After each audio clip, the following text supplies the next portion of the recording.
Good afternoon, everyone. Thank you all for standing by, and welcome to today's conference call. At this time, your lines have been placed on listen only for today's conference. During our question and answer portions of our call, you will be prompted to press *1 on your touch-tone phone. Please be sure to record your name at the prompt so that I may introduce you to ask your question. Today's conference is also being recorded. If you have any objections, you may disconnect at this time. I would now like to turn our conference over to Mr. Jared Liu. Sir, you may proceed. Great, thank you, and thanks everyone for joining us. This is the third Thursday webcast series. It is a monthly webcast held at the lunch hour. The trainings leverage local successes by amplifying to a larger audience to model organizations, methods, materials, and approaches. Sessions are planned to last no more than 1 hour, with 2 presenters speaking on the same topic from slightly different perspectives, each for 10 to 15 minutes, followed by 10 to 15 minutes of questions and answers. Today's session is approved by the ISA for 1 CEU hour and by SAF for 1 CFE Category 1. If you haven't already given me your certification numbers, you can email me after this session. Alternatively, most state landscape architecture boards require only a certificate of completion, which ACT can provide you upon request as well. This program is a program of the Alliance for Community Trees, and we encourage you to consider joining if you're not a member. We want to thank today's sponsors, the Home Depot Foundation and the USDA Forest Service. Today's session is Smart Growth and Urban Forestry, Part 2, City Planning. Smart growth intersects with urban forestry on many levels: energy costs, crime, livability, sustainability, and more. Urban design is no longer isolated solely to buildings. Trees are part of the natural infrastructure, and their beneficial effects on urban landscapes are becoming better known. Understanding smart growth trends can help you position your projects and programs to better integrate with buildings and land use trends. Green infrastructure is a term that is appearing more and more frequently in land conservation and development discussions. Today's first speaker is Dan Staley. He is an urban planner in Aurora, Colorado. His current practice integrates land use and environmental planning to maximize the benefits of green infrastructure for the built and natural environments. He has implemented town-wide form-based code, written water-conserving landscape and streetscape regulations, and developed long-range plans that include LEED-ND principles.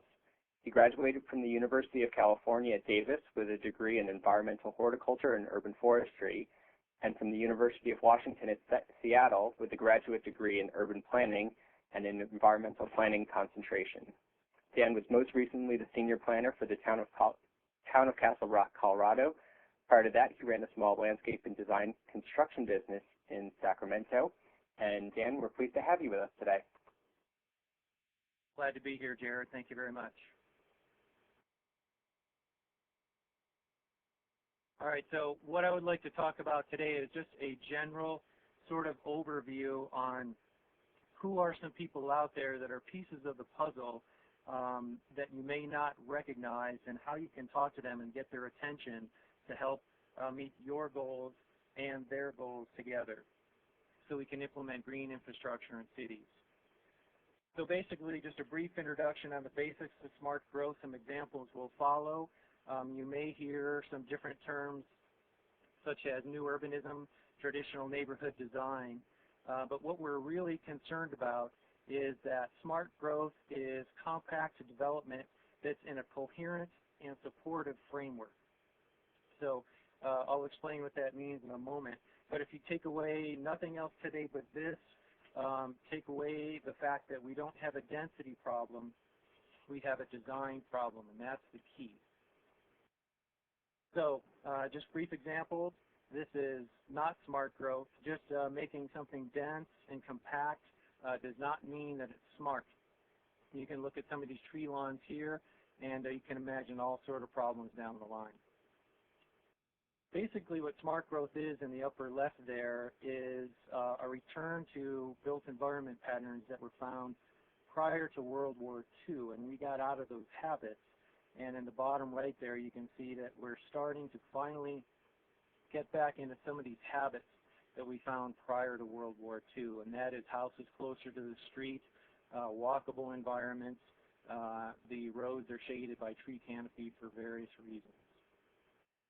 So basically, smart growth, there is a demand in the market for smart growth, and this demand affects both community forestry and the built environments themselves.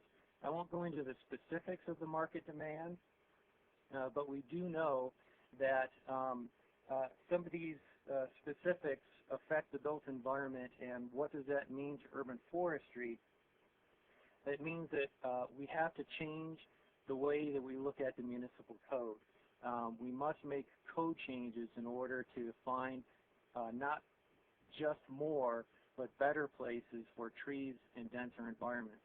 So code changes take time and money, and it also takes motivation on the part of planners and a bunch of different actors, public works, utilities, elected officials in order to get all this done.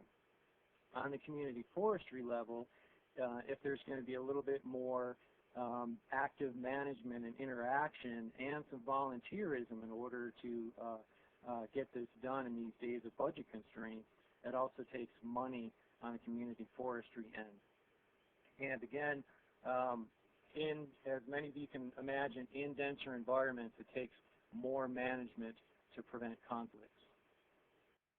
So what does this mean? So what are some of these puzzles, and how do we put them together in order to increase green infrastructure and get everybody on the same page to think about what it means and what these benefits are, and how it benefits not just the trees themselves, but many different goals that different departments in municipalities may have. So there's three basic types of users, and they have different demands, and they hear and focus on different things. So we have end users, and that's either the homeowner, the business owner, or, as Dan will talk about later, elected officials as well. And then another tier is the people and the actors that make the land use decisions, and these are the planners, the architects, the landscape architects, the developers. These are the folks whose decisions are the ones that are going to be affected the most, in my view. And then the last folks are the ones who get stuck with all the decisions that are made further up the line. So the public works folks, the utilities folks, the green industry folks. And so these are the ones who have the expertise, and they also may have different goals, as you can well imagine, than some of the other users as well. So what we're going to do today is focus on just two departments that are going to be major actors in the near future in the built environments, and especially in dense built environments: utilities and public works departments. And they've got different goals, but our goals with trees coincide with their goals. So utilities departments generally are made up of engineers and folks out of the construction trade. It may be both at the same time, or maybe one or the other. And so they've got different focuses and different things that they look at. So on the left, we can see a typical new, modern section that utility departments are starting to see across the country, where we've got the utility core buried underneath the sidewalk now, instead of having overhead wires and things like that. And the reason why they do this, it makes it easier on the utilities department end for maintenance, and it's a lower cost in the long term. On the right, what we're starting to see, this is a target that is near my house in Colorado. The stormwater folks are starting to make collection points in the parking lots to collect water. We get an awful lot of water here in a short period of time, and they're starting to learn that making these things coincident with tree planting really helps their stormwater goals. So what utility departments really care about is, do I have to build something now, or do I have to retrofit it? And if I have to retrofit it, it costs me a lot of money. And so it's better for me to get it up front and in the design up front, so I don't have to come back and spend a lot of money later. They're also very concerned about public safety for various regions throughout the country for different reasons. And again, capital budgets, everybody cares about their budgets these days, but especially utilities folks, because if they have to come back and redo something, it costs them a ton of money. So again, what utility departments care about, especially engineers, is depreciation, public safety, And what we want to focus on as citizen foresters, municipal foresters, is that trees actually appreciate. They appreciate in value. They appreciate in size to intercept stormwater. They actually increase safety. They don't decrease safety, they increase it. One big thing that we want to focus on and think about in the future is that utilities departments are generally going to be charged with meeting multiple federal and state stormwater goals. Trees help achieve these stormwater goals, and they want to hear that, and we want to focus on that. And another thing I'll talk about here in a moment is context-sensitive solutions, and I'll bring that up again here in a moment. Public Works departments are a little bit different, but they have many of the same goals, but different policies to get there. A lot of them are transportation engineers, and they've been in the trades as well. Some of the things that they focus on and care about, especially modern transportation engineers, are things called complete streets. You may hear terms such as road diet, and I'll talk about that in a moment, traffic calming, and again, context-sensitive solutions, and I'll talk about that here in a minute. But basically what that is changing the design of roads to focus not just on automobiles, but on everybody else as well. So Public Works folks are also really concerned about putting something in the design up front or doing a retrofit. In Castle Rock recently, we had to retrofit numerous streets to increase public safety because we had a child killed in front of a school, and that cost 5 to 7 times as much money as building it into the design in the first place. And so Public Works folks are very interested in road diets and getting that in up front right away. Again, engineers are talking about numbers. You know, what kind of numbers can we give Public Works departments to have them pay attention? But with their context-sensitive solutions and their road diet, some of the things that they're trying to come up with is good design. And so how can we help them with that? We can help them with appropriate tree lawn width, minimum 6 feet. We can talk about pavement shading. That will increase their pavement longevity. The visual edge of the road for drivers, this actually slows drivers down when it's, the road is lined with trees. They slow down. This is psychological. We know this. And again, traffic calming, how do we get these cars to slow down? Trees is one way to do that, and their ears will perk up, I guarantee it, if you start talking about this sort of thing. Context-sensitive solutions, what that means is when you're in a suburb, that is one type of road, that is one type of context. If you're downtown, that is another type of context, and they're actually now starting to design their roads differently according to context, and this is a good thing, especially for us. So again, engineers are people too, and they've got children as well, and if we start talking about trees and safety, they'll listen. Briefly, these slides are just some of the things that we're starting to see in modern road design in order to slow traffic down. On the left, that's pedestrian safety. You can see many examples of that there. The curbs are extending. We've got raised crosswalks. We're starting to get more medians in the middle of the road, and that's where trees go. On the bottom there, these are just plan view designs of different retrofit things to do to slow traffic down. Some of you may have seen these concepts and these designs before. The utilities and public works folks are starting to look at designs like these and getting ideas for where do we put the utility core rather than willy-nilly. And so the elected officials decide where these go according to money and budget, because the elected officials set the budget. And so at that, I'd like to just encourage anyone to engage your utilities and public works departments, because a lot of what they're trying to do is what we're trying to do as well. And so they want to hear some of the solutions that we have. Thank you very much. Great. Thanks, Dan. If the operator can open the lines for questions and answers, please. Certainly. At this time, if you would like to ask a question regarding this portion of our call, please press *1 on your touch-tone phone and be sure to record your name at the prompt. Once again, it is *1, and please record your name when prompted. Please stand by for questions. Great. And anyone who's feeling shy, you can also ask a question online. Along the menus at the top of your screen, you've got a Q&A pull down, and you can type your question in there, and I'd be happy to come on and get for you. When we had our first session on smart growth in urban forestry, Dan had contacted me just to talk about what we were going to be discussing, and I had wished that I could have engaged him then. It was like a year ago, but I'm thrilled that we were able to keep him engaged and get him to present almost a year later now. So thanks, Dan.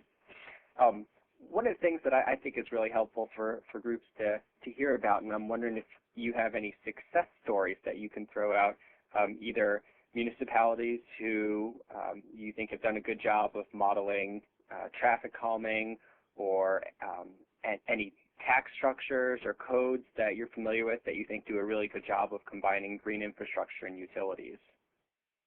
Yeah, and we're starting to see a lot of them actually, and a number of them here in Colorado, a little bit more of the progressive communities, Boulder, Fort Collins, Colorado Springs is doing a good job.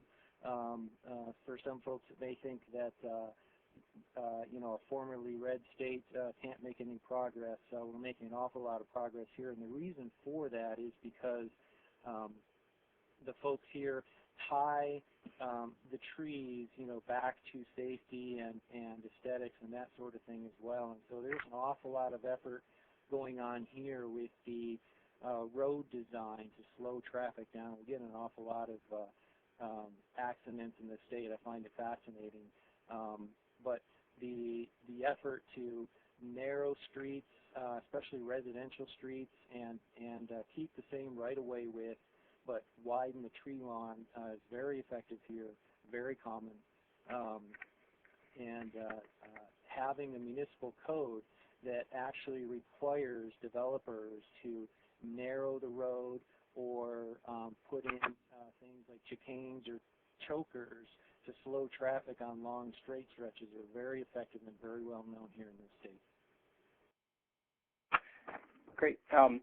I noticed, too, that last week Doris Matsui, who's a congresswoman from California, introduced H.R. 1443, the Complete Streets Act of 2009. Wondering if you know anything about this, and if you think it's if there are things within the legislation that we can work with. I was a constituent of Bob's for a long time, and I'm glad she's carrying on his legacy. The Complete Streets legislation is likely going to be the model for a good chunk of the states in the country, because California usually leads the way and everybody else follows. And basically what that does is, what I've been talking about is make the street safe for bikes and pedestrians and everybody else that's not in an automobile. And some of those safety measures are tree-lined streets, narrower streets, anything that you can put in the driver's way to make them slow down and think about what they're doing, so they just don't have a big straight stretch to drive mindlessly and stomp down on the gas pedal. Okay. Well, I can say, too, that I'm sure we're going to be paying closer attention to it. I just didn't know too much about it since it just got introduced. But for anyone who is interested, definitely join our listserv, and we'll keep you posted on what's moving with that legislation. Excuse me, Mr. Lee, we did have some questions. Okay, great. Go ahead. Our first question comes from Jay Banks. Sir, your line is open. Dan? Hi, Jay. Hi. Great presentation. Thank you. Real quick question is, we're venturing into a form of zoning called form-based code. Are you familiar with that? Very familiar, yes. Okay. Well, what I'm afraid of in some of the illustrations, it's very reminiscent of some of your first slides there. Everything's pushed to the street frontage, and then the afterthought seems to be the trees. Do you have any recommendations or any kind of thoughts on how to increase the available green space in that kind of a situation? Yeah, and if you are using the smart code, especially one of the later versions, as a template and trying to implement that, just because it's easier, I would recommend against that, because it is, as you say, the green spaces, it's not an afterthought, but it's not on the forefront of the people's minds that are making these smart code templates. And so what I mean by that for everyone else is there's a very strong movement out there to get away from the typical zoning that most of us know that when we drive home from work and come home in the day. Most of us see that very same zoning. And what form-based zoning does is get rid of that thing that we see every day and instead put a larger emphasis on design. And for whatever reason, the architects and landscape architects that started developing this code didn't put trees first. And so, of course, as urban foresters, we want to do that. But what I would recommend is taking that same right-of-way, or getting 2 feet of right-of-way back, and rather than having 50 feet of right-of-way in a residential area, getting 54 feet of right-of-way. You can do it. Police power can do whatever you want. And continuing to narrow the street, but taking up the additional width in your tree lawn. That's number one.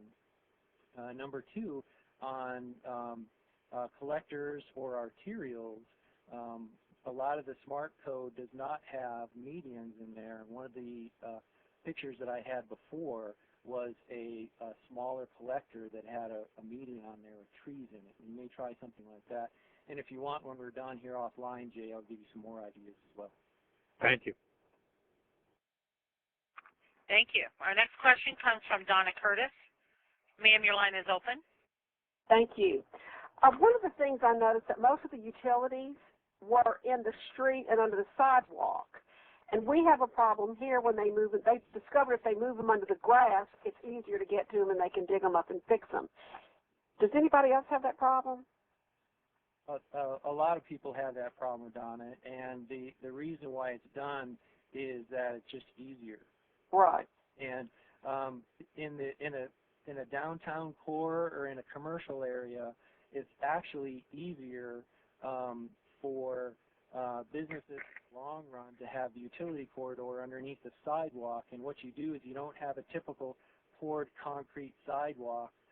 You have larger panels, like 8-foot square panels that you can just take up, or 6-foot square panels that you can just take up without breaking the whole sidewalk and without disrupting traffic on the street in a commercial corridor. And so that's a real thing. What you want to do is you want to get your businesses involved and the chamber involved, and you want to explain to them that putting the utility corridor there disrupts less traffic. You'll continue to have your traffic in front of your business, and you won't see your receipts drop off during this construction time. And so basically, once you get the chamber and the businesses involved and they start talking about that they want this thing, then the politicians will listen, and then they'll recommend to staff, to get this thing done rather than the old way. Well, actually, thank you. Actually, that's what we have done downtown. When we retrofitted about 15 years ago, that's what was done. They put the brick panels in, and downtown isn't the problem. The problem is on the arterial streets going into our neighborhoods. That's where we're running into the problem, that they're cutting the, cutting the trees and going underground, under the grass. Yeah. One of the things that's done here that I think is done really well in Colorado is that they designate easements for utilities, and in our backyard here, it's the last 4 feet going out to the fence, and so that is our utility easement. And those are found throughout our development, and so that is where the utilities go. And so I'm never digging along our back fence, and so I don't have to worry about it, but if I do, I just call a locate, and they get it there. And so in your municipal code, rather than having utilities go willy-nilly in the tree lawn, if you can show the benefit of having a designated utility easement, like let's say in a low-impact development or in a greenway or somewhere like that, rather than in the tree lawn, in the long run, your property values won't be affected as well. If you start taking down trees, to cut roots to, get your utilities, you won't be losing those trees either. Okay, thank you. You're welcome. We have one more question at this time, and that comes from Nicole Vance. Ma'am, your line is open. Thank you. My question is about actually getting new code into place or changes to the code, what challenges have you seen in getting changes put in place? And have you ever had developers come up and say, we really don't want to see this, even if it would benefit the community? Oh, sure, Nicole. That happens all the time. And in my mind, from the planning perspective, having a planning hat on, I expect the development community to come to me and say, we can't do this. And so what I try and do is I try and front load everything, before I even have my code text down. I have my general policies and plans in place to say, this is what I'm trying to do, and then I do the reach out first. I go to the chamber, I'll go to the economic development entity that's in town, and I'll go to the development community. I know who all the big developers are there, and I'll say, this is what we're trying to do. Can you tell me what problems you're going to have with this? How much money is it going to cost? Start talking with them and feeling them out. Basically, what I find 85% of the time is that they're just not familiar with it. They don't know, what the city's going to do. They don't know what's going to come. And so they're going to reflexively say, hey, I can't do this. It's going to cost me money. But if you come to them first and say, hey, this is what I'm trying to do. This is as far as we're going to go. All I'm trying to do is do this. It's going to make your development look better. And in the long run, it's a thing that causes us plan review delay. And so it takes us longer. So we're trying to cut the plan review time down, which makes them more money, because the longer they delay, the longer it takes for them, to start paying on their loan. That costs them more in paper. So I try and front load it, tell them what's coming, and tell them how it's going to affect them and benefit them. And then usually I can cut off most of that opposition, because most of it is reflexive, because they just don't know and they don't want to pay. Mm-hmm. When you're approaching those different groups, are you doing it alone, or do you ever partner with other organizations to put a little more weight on what you're saying? You usually want to have partners in there, and the more the better, because it makes it look like everybody's on board. And so my work, what I try and do is I usually try and have either the chamber or whatever the economic development entity is in your town. And so if you're not on board with the economic development entity, you're going to have a hard time no matter what you do. And so for a developer, they want to know that the businesses or the economic development folks are on board. And so if you can walk in the room with them, that's half your battle right there. Okay, thanks. You're welcome. Okay, thanks, Dan. And we'll move on to the next presentation, but if there are still outstanding questions for Dan, you can hold them, and we'll have a question and answer period at the end of the second presentation for either presenter. So our second presenter is Dan Kildee. As County Treasurer, Dan has saved taxpayers millions of dollars with smart financial management. He also created the first land bank in the state of Michigan, which recently was named winner of Harvard University's Innovations in American Government Award for Affordable Housing. Dan is the recipient of the Michigan Excellence in Land Use Leadership Award and a past Advocate of the Year from the Community Economic Development Association of Michigan. He is a lifelong resident of Genesee County, a graduate of Flint Northern High School, the University of Michigan Flint, and a Fannie Mae Foundation Fellowship at Harvard University's Kennedy School of Government. Dan, we're thrilled to have you. Thanks. Thank you very much. And I'm just, unfortunately, my timing on my computer kicked me off, so I'm logging back on. And I can advance the slides for you. Yeah, if you could do that. I guess the thing that I'll be doing is taking a slightly different tack than what the previous presentation was about, and talking about how here in the community that I live in, and of course in other communities around the country that we've been working in, we've really focused on regreening of our landscape, of our urban landscape, by gaining control of property through the tax foreclosure process.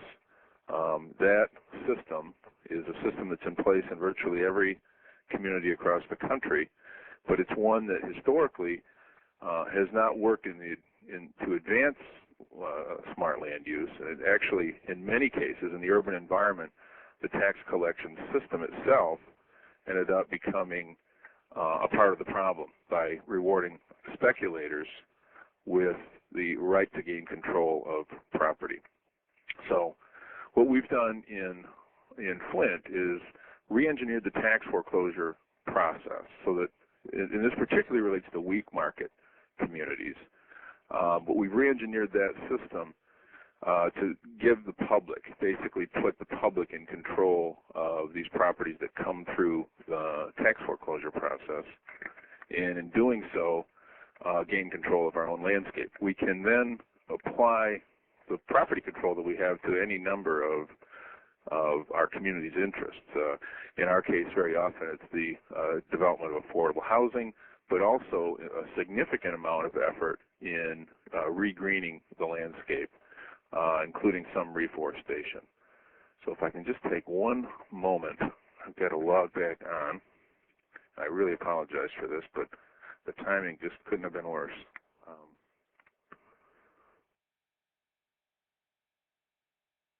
I don't know how that happened, but it does happen. Okay, there I am. So what we created here in Flint is something called a land bank. What's a land bank? It's a public authority. It's intended to exercise the community's will in disposition of property that comes to us through the foreclosure process. The city of Flint, and I assume, Jared, the proper slide is up, right? That's right. Flint's story. Some of you may be aware of Flint. We are the birthplace of General Motors. We once had a population just under 200,000, had 76,000 people all working, not just in the same industry, but for the same company. Today, the population is under 115,000, 120,000 at the 2000 census. Some of you may have seen Michael Moore's film Roger and Me, which is really the story of Flint in this downsizing. 12% of our housing stock is abandoned. About a third of the parcels in the city of Flint are no longer utilized for their initial purpose, which has led to all sorts of significant problems in the finances of the city. So I mentioned the tax foreclosure system. Oops, there it is. I'm sorry. I mentioned the tax foreclosure system actually having once been a source of the problem, and I could put you all to sleep quickly if I spent much time on this. But in every one of your communities, there is a process that seems like a sleepy little process, that it's just a ministerial function of government, that actually can have a very significant effect on your landscape, and it's the tax collection system. Virtually everywhere in America, if you don't pay your taxes, you lose the property. In the weak cities, in the weak market cities across the country, that system has become a significant problem. The system we had in Michigan, which I won't go into great detail in describing, is similar to what most states still have, a process of privatization of tax collection that basically rewards infomercial watchers, the people who stay up too late at night, figure out how to invest in property and flip property indiscriminately, and of course provides the government with quick cash, but it's a penny-wise, pound-foolish approach to tax collection. We re-engineered the system and came up with a process that is more of an investment model rather than a liquidation model. We now have a system wherein the properties that come through the public tax foreclosure process end up in the hands of a public authority more quickly with marketable title, and gives us the ability to intervene in the landscape and intervene in the land use decisions that are being made, not as a third-party regulator of somebody else's property, but as a public authority with the ability to make decisions about our own landscape. So we took this notion, this experiment that we created in Flint, wrote it into Michigan law, and gave Michigan counties the ability to create these public authorities, and gave those authorities significant redevelopment tools that allows us to scale our response to the abandonment problems that we have on the metropolitan level, on the county-wide level, and to develop those properties that can be developed in our built environment, but also to not be stuck on the notion that only built properties, only developed land with structures upon it, contribute to the quality of life in a community. The other systems view property as a commodity that only has value when somebody builds something on it. The system that we have in place recognizes the inherent value of the land and its ability, the land as an asset, the ability of that land to contribute to the surrounding values. And of course, in the context of this discussion, very often that means regreening a once built community in order to add value to the surrounding landscape.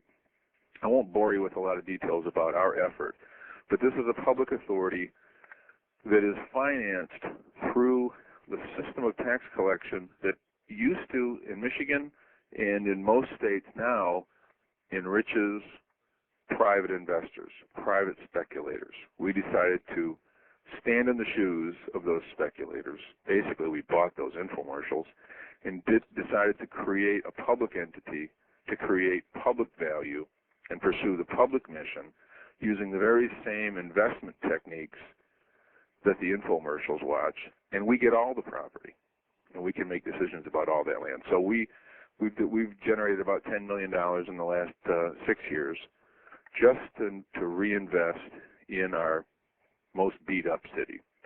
So we have lots of programs that these properties pass through. I won't dwell on a lot of these because most of them have to do with development, but what I will focus on is the extent to which we use this property to achieve a more green environment.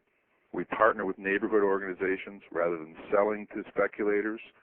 We can lease the land or loan the land or sell the land to community-based organizations to create community gardens, to regreen the natural environment, to open side lots up for community plots or gardens, things of that nature.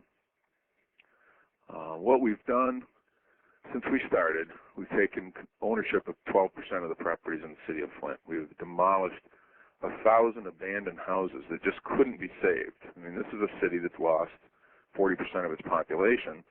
People didn't take their houses with them when they left. And so the ability to match or more accurately create equilibrium in the real estate market by simultaneously reducing the oversupply of abandoned, obsolete, substandard housing, redevelop new housing consistent with all the principles that we are all talking about, but also regreen, clean and green, these once abandoned structures so that they become intentional green contributions to a smaller city, but one that is much more aesthetically pleasing and much more environmentally intact. We do all sorts of different sorts of development. I won't dwell on this, but this house is sort of the typical case. Instead of selling it to a speculator, we turned it into a first-time homeowner opportunity. We only made about $10,000 on that rehab and resale, but that's $10,000 that we can put into other properties that don't have to be redeveloped, where we can demolish the structure and put it back to work as a part of our green environment. We do commercial development as well. Same principle applies. We take property that was abandoned, find good uses for it, and then take the value that we generate, rather than exporting that to some investor who bought the tapes, we reinvest that new value in those pieces of land in our community that won't be redeveloped, and for which the best contribution is to just be green and have trees and have gardens and the things that obviously create external value but don't necessarily require the property itself to have value. The system is self-financed. I won't dwell on that. Allows us to do a lot of new initiatives that don't require the property to be taxable and tax productive in order to positively affect the aesthetics, the surrounding land values, and the sustainability, the viability of our environment. One study that I just want to point to before I wrap up and take some questions. This really gets to what many public officials find to be the biggest problem. By creating green infrastructure or regreening the environment, often there's a concern that we're taking property, quote, off the tax rolls. Well, especially in the weak cities, the weak market cities of the country, but this is true everywhere, but more poignantly in the weak market cities. Green creates value. Green grows the value of surrounding properties. And so Michigan State University, the Land Policy Institute at MSU, did a 2-year study of our effort. Looked at 400 properties that we acquired through tax foreclosure, and that we took the house off the lot. We demolished this abandoned house or this substandard property. Rather than flipping it to some infomercial watching speculator, on one scale, we reduced our tax rolls. We took that property down. We, created a green environment, and found, however, that $3.5 million cost of demolishing and regreening those sites, while on one hand reduced the property tax value of those properties, the external effect of that investment was to unlock $112 million of value in 26,000 properties that, to one extent or another, some only minor incremental increase, but 26,000 properties had their values positively affected by that kind of intervention. That's the kind of difference that control of the urban landscape gives to a community, because we don't have systems generally that allow us to make the long-term investment. The governmental systems, sadly, are very short-sighted and essentially treat land as a disposable commodity, and once used should be simply liquidated for whatever dollars we can get, and we sort of move on, not realizing that land, unlike other commodities, is not something that is replaceable. It's going to be there. If we sell a piece of property to some speculator from, Santa Monica, we don't put the house on the back of a flatbed truck and ship it out to them. It sits in our community. So this is an example of how a community can, number one, gain control of its landscape, use the public authority that we have in the process of tax collection to pursue other public value that's important to the community, do so in a way that creates a metropolitan or regional approach to the economics of this question, and gives us a chance to do what we're thinking is the next step for us here in Flint, and that is to take a very large section of our city that has very low density in a community that now looks abandoned and create the new Flint forest, so that was once developed doesn't have to be developed in order to be valuable. That's the approach that we're taking in Flint. So far it's borne an awful lot of fruit. We've created 18 new land banks in Michigan, working in about a dozen states to do this very same thing. So why don't I stop there, see if they have any questions. Okay, great. If the operator can open the lines, please. Thank you. Once again, if you'd like to ask a question, please press *1 on your touch-tone phone. Please be sure to record your name once again so that I may introduce you. It's *1, and record your name with the prompt. Stand by for questions. Great, and I'll remind everyone that they can also ask a question online if they want to pull down the question and answer manager. I'm just excited for today's presentation because so many times, we all know these studies, and we talk to each other about how there are these certain economic and community development benefits, but it's to the same people. And so I think it's really exciting to have people from outside the tree choir come and talk about how they're using this research and really putting it into effect. So thank you. I was wondering first, as the land banks are created and you're redeveloping lots and such, what are the opportunities for partners outside of the government sector? Are you outsourcing aspects to greening organizations to do the landscaping? Are you outsourcing some of the contracting and development work to those various partners and such, or is the government doing all of it? Yeah, actually, it's a good question. What we have found, and this has evolved somewhat, but we found the most success occurs when we engage community-based organizations in the management of the land. So rather than hiring, the typical contractor or having our own maintenance crews go out and do the cleanups and maintain the green space, we enter into agreements with local organizations. We call the program Clean and Green. Basically, we pay the church organization, the scout troop, the block club, the urban farmers, the other organizations that really have an interest. We pay them what we would otherwise pay a contractor. And of course, that has a double bottom line. Not only do we get the property that we own, which is significant numbers, maybe 4,000 right now. Not only do we get those properties cleaned up, but we create significant capacity in the community to do a lot of other things by supporting those organizations that have a mission that goes well beyond just the property that we own. We found that to be just enormously successful. And I do want to say, please do dwell on the self-financing aspect, because I think that's pretty critical.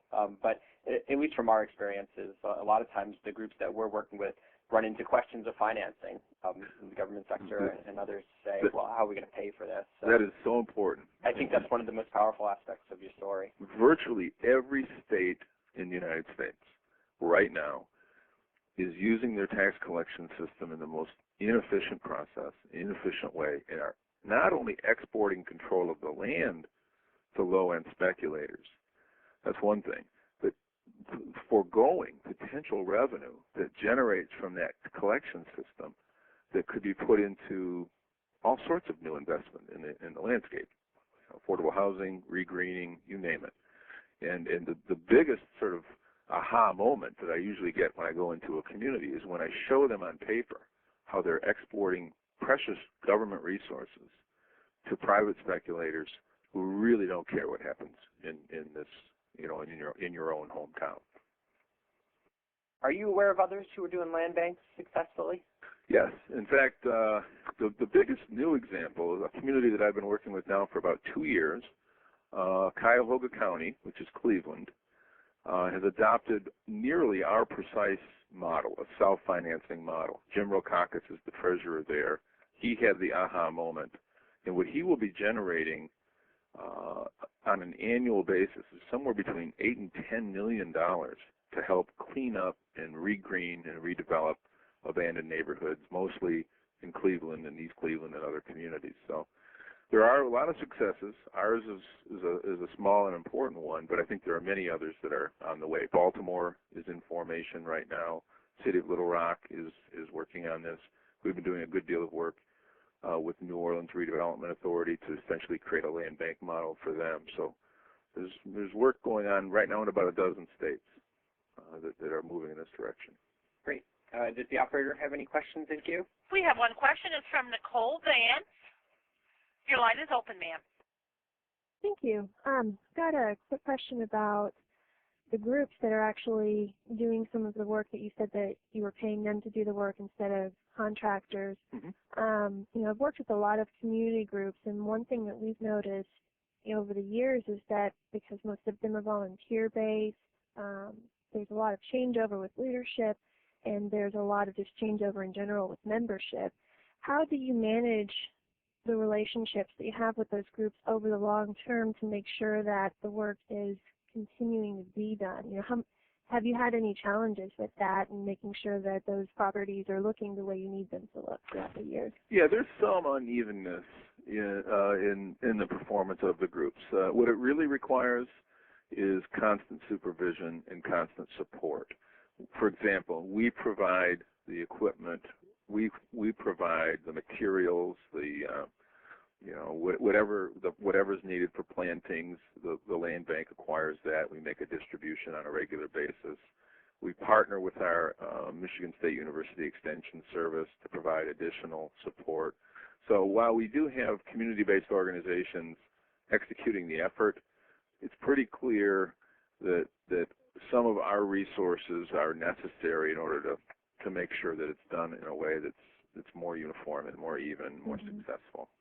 So the land bank has some staff that are dedicated to helping those groups manage themselves? We do. You know, and this is again the advantage of the economic model that we've created, because you know it's very difficult to imagine in Flint, Michigan, which you know some of you may know by reputation, is one of the most difficult markets in the country. It's the home of General Motors, which is in itself right now facing all sorts of trouble. The city's in dire financial circumstance. It's hard to imagine that the city itself would be able to afford a neighborhood organizer to help with, you know, regreening the natural environment. But we can come in. The county has this overarching approach, this land bank authority. We have dedicated funds that can only be used for this purpose, the way we crafted the legislation.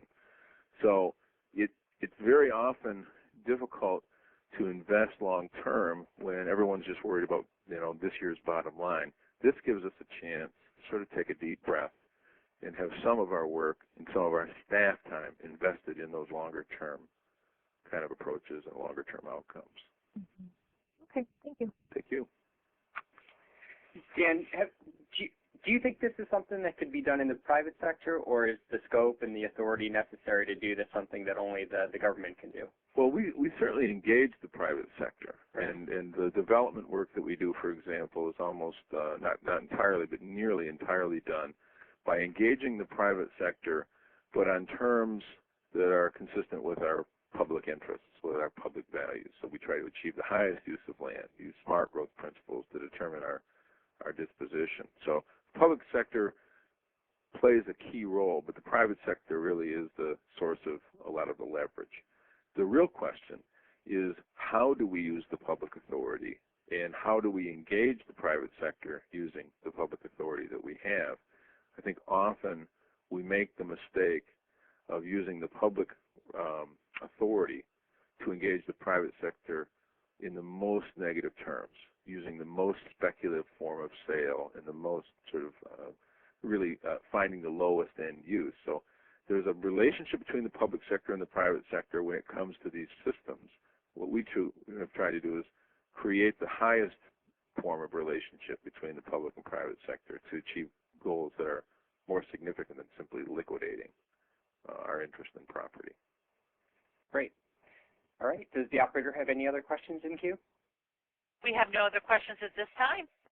Okay. Well, we're going to go ahead and wrap up then with that. I think these were fantastic presentations, and they'll be available for download about a week after as well. So I think a lot was thrown out here that we can go back to listen in on again.